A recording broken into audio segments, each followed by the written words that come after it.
Good morning my dear students. आज हम लोग बिहार बोर्ड कक्षा 10 का गणित हम लोग पढ़ने वाले हैं। इसमें 5वां अध्याय है अरिथमेटिक प्रोग्रेशन।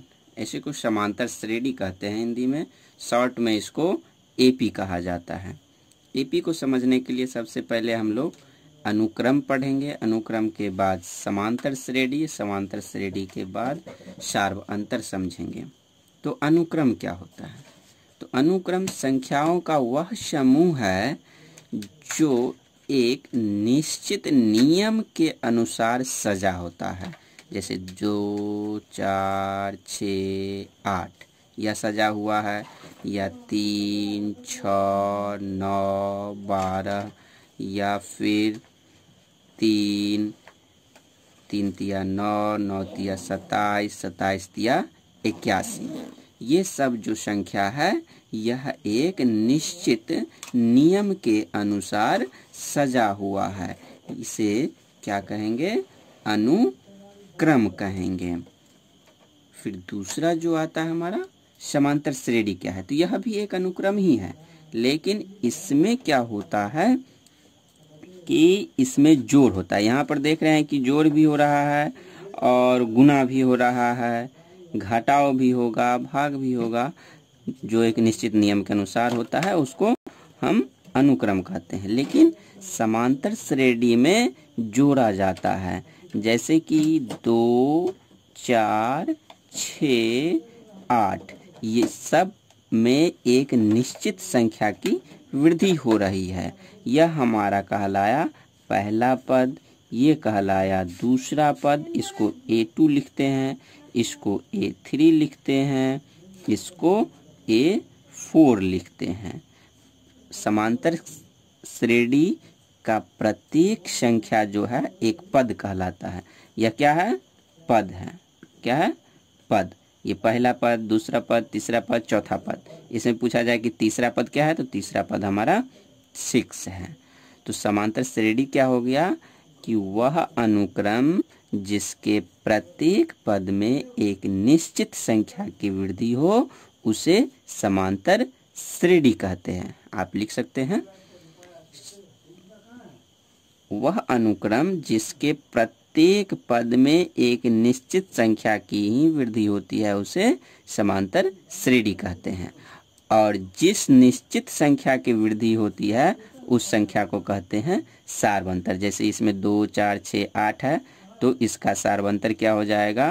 2, क्योंकि सब में 2 2 जुड़ रहा है।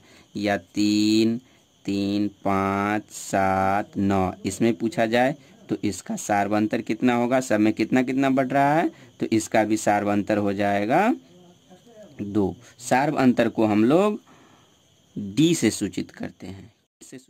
सार्वंतर में हम लोग समझ रहे हैं कि किसी भी दो संख्याओं का घटाव जो होता है वही सार्वंतर कहलाता है। समांतर श्रेणी को हम लोग को पहचानना होगा, जैसे कि यहाँ पे 3, 6, 9, 12, 15 लिखा हुआ है। इसका ये कहलाया पहला पद, दूसरा पद, ये हो गया तीसरा पद, ये हो गया चौथा पद, ये हो गया 5वां पद। और यदि ये आगे बढ़ता रहा तो अंत में ये हमारा होता है AN। क्या होता है? AN। ये बढ़ते बढ़ते AN तक जाता है। तो AN होता क्या है? AN का फॉर्मूला होता है A + n-1 × D। यहाँ पे n है, n मतलब कोई भी नेचुरल नंबर, ठीक। A मतलब A1 को ही A भी कहा जाता है। अब जैसे कि ये AP दिया गया है आपको और पूछा जाए इसका 25वां पद क्या होगा, इसका 25वां पद क्या होगा, तो देखिए इस फार्मूला से हम लोग निकाल सकते हैं इसको। कैसे? तो हमारा ए कितना हो गया, ए मतलब A1, ये 3 हो गया। फिर n कितना हो गया, n कैमा पद निकालना है, 25वां पद। और यहाँ पे फार्मूला में है d, तो d कैसे हम लोग निकालेंगे?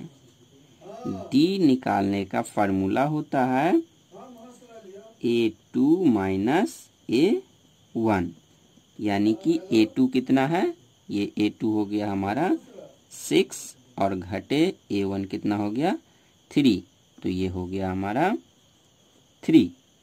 अब हमारे पास क्या क्या आ गया, A आ गया है, N और D भी मालूम है। तो अब हम लोग फार्मूला में सबका मान रख देते हैं। A की जगह पर 3 रख देंगे, सॉरी।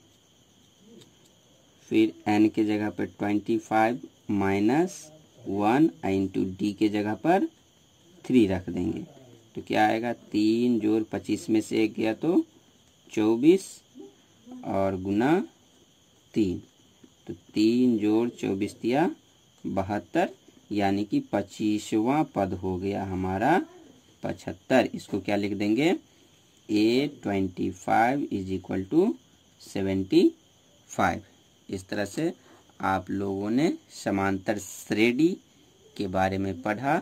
समांतर श्रेणी क्या होता है, किसी भी समांतर श्रेणी का कोई पद कैसे निकालेंगे। सार्व अंतर क्या होता है, तो किसी भी दो क्रमागत संख्याओं का जो अंतर होगा उसे सार्व अंतर कहेंगे। इसको समझने में कहीं भी कोई दिक्कत हुई हो तो आप लोग कमेंट कर सकते हैं या मेरे व्हाट्सएप नंबर पर व्हाट्सएप कर सकते हैं। Thank you.